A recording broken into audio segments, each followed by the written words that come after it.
بسم اللہ الرحمن الرحیم۔ پیارے ناظرین محترم، السلام علیکم۔ حضرت خالد بن ولید اور جنگ انطاکیہ کا خوبصورت واقعہ شروع کرنے سے پہلے دوستوں سے التماس ہے کہ وہ چینل کو سبسکرائب کر دیں۔ تو چلیں ویڈیو شروع کرتے ہیں۔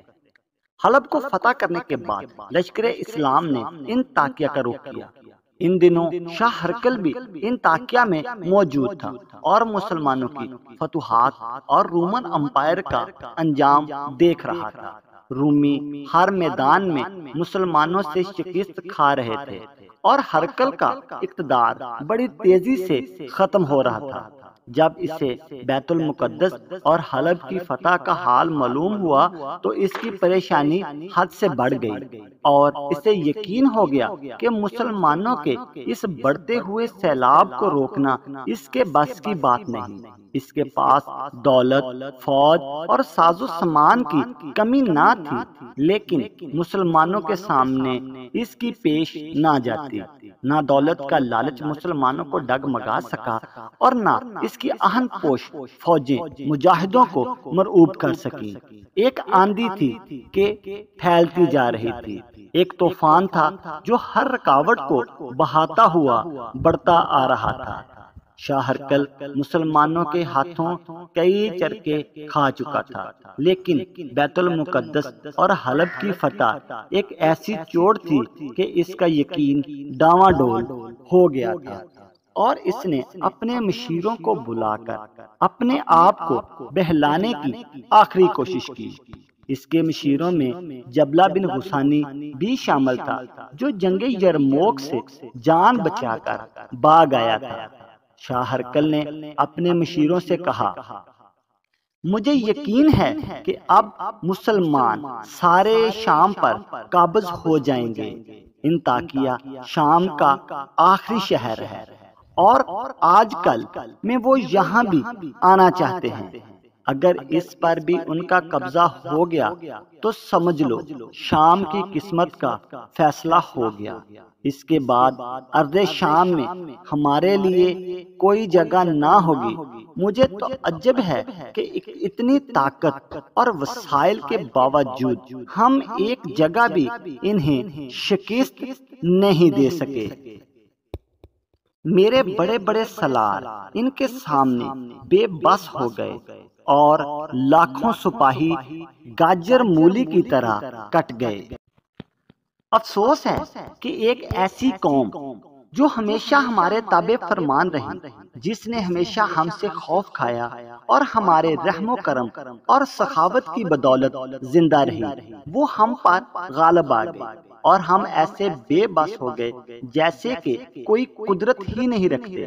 ہرقل کی یہ باتیں سن کر جبلہ نے کہا، اے میرے بادشاہ، میرے خیال میں مسلمانوں کو مغلوب اور منتشر کرنے کا صرف ایک ہی طریقہ ہے اور وہ یہ ہے کہ کسی طرح ان کے خلیفہ کو قتل کر دیا جائے۔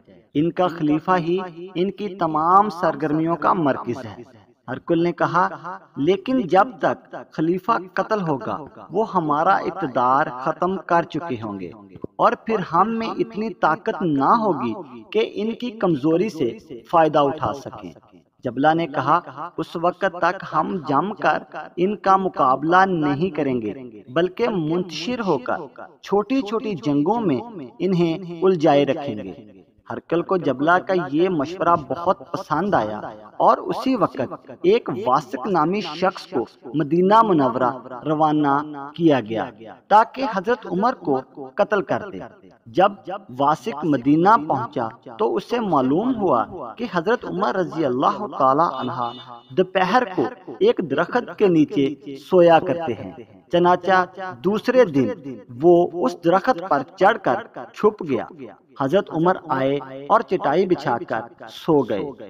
جب واسق نے نیچے اتر کر وار کرنے کا قصد کیا تو حضرت عمر کی ہیبت سے واسق کے ہاتھ پاؤں قابو میں نہ رہے اور حضرت عمر خود بخود بیدار ہو گئے۔ یہ واقعہ دیکھ کر واسق کے دل پر بہت اثر ہوا اور اس نے سوچا کہ ایسے شخص کو کون مار سکتا ہے جس کی حفاظت قدرت خود کرتی ہے۔ چنانچہ اس نے حضرت عمر کو اپنے آنے کا سارا حال کہہ سنایا اور اس کے بعد کلمہ توحید پڑھ کر مسلمان ہو گیا۔ واسق کو مدینہ منورہ روانہ کرنے کے بعد ہرقل نے اپنی فوج کو تیاری کرنے کا حکم دے دیا اور شہر سے باہر نکل کر مسلمانوں کے انتظار میں ڈیرے ڈال دیے۔ تھوڑے عرصے میں مسلمانوں کا لشکر بھی انطاکیہ پہنچ گیا۔ ہرقل کو ان کی آمد کا علم اس وقت ہوا جب وہ اپنی پل پر قبضہ کھو چکے تھے۔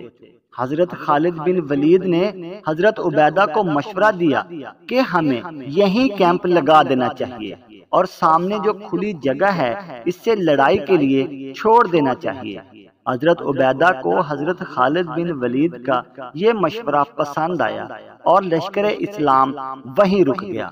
دوسرے دن دونوں لشکر صف آرا ہوئے۔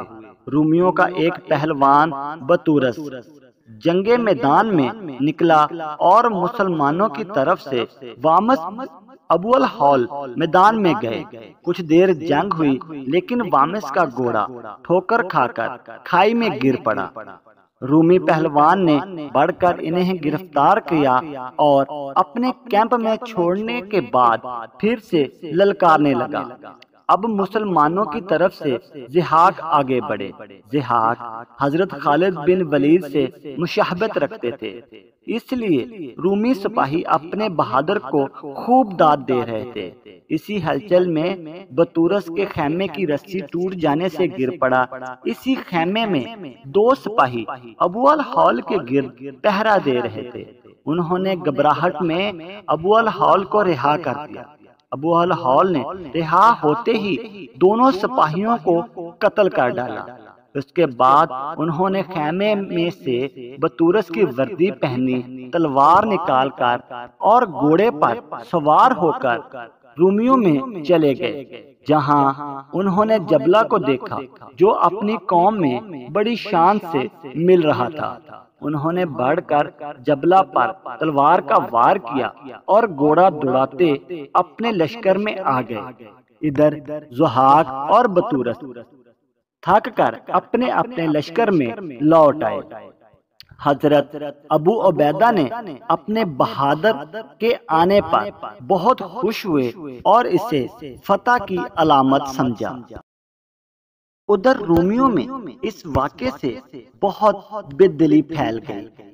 جبلہ بن غسانی کا بھتیجا مارا جا چکا تھا اور ہرقل کو اپنی موت سامنے دکھائی دے رہی تھی۔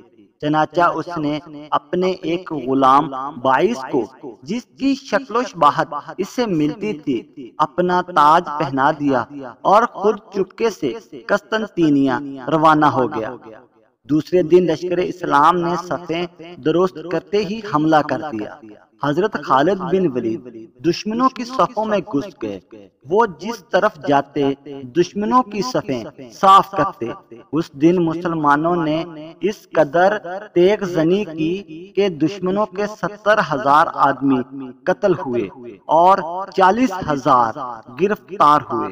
گرفتار ہونے والوں میں باعث بھی تھا، جس سے بادشاہ سمجھ کر گرفتار کیا گیا تھا۔ جبلہ قسطنطینیہ بھاگ گیا اور باقی لشکر تتر بتر ہو گیا۔